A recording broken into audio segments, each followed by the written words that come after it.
Dozens of world leaders converge on Washington for a summit on securing nuclear material. Chief White House correspondent Lauren Ashburn begins our team coverage tonight. Ryan, more than 50 world leaders will convene in the city, some at the White House tomorrow and Friday. They include leaders from Europe, Asia, and the Americas. The primary goal is to find a way to prevent ISIS from obtaining nuclear material. This summit comes on the heels of what is believed to have been a nuclear missile test Tuesday by North Korea.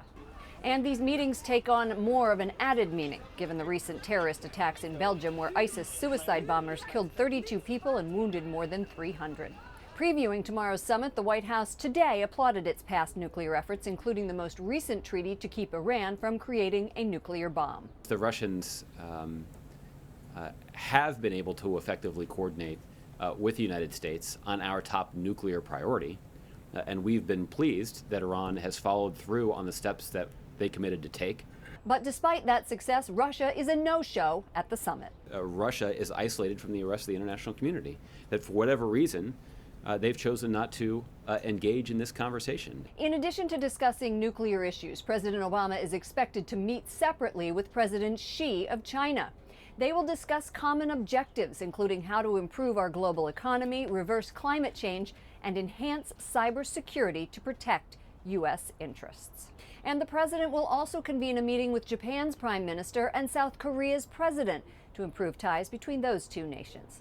Jason Calvi is with us now, has reaction from former national security officials, many of whom are critical of the president's plans.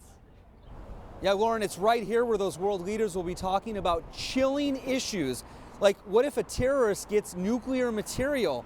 Today I had the chance to talk to the former director of the CIA. Another intelligence insider says he's skeptical good will come from this Obama-led summit. Former Michigan Congressman Mike Rogers used to chair the House Intelligence Committee. Why are you so skeptical? I just don't think that we have the negotiation power today that we would need to bring these nuclear nations together, including China.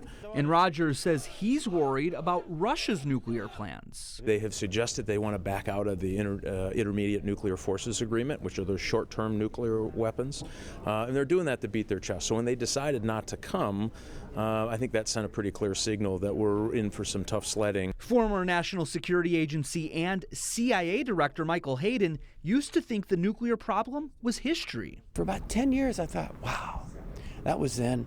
We don't have to worry about that now. But in the last couple of years, I have begun to come around to the great belief and fear that the nuclear question has not left center stage. The former Air Force general who served both Democrat and Republican administrations says summits like this can help. The great fear that the more of this stuff that is out there, and there is more out there, that increases the odds that some state either uses it or loses it, each of which would be very, very bad. So I applaud what's going on here, and to the degree we can get international cooperation in trying to cap this problem, the better, the more safe we'll be.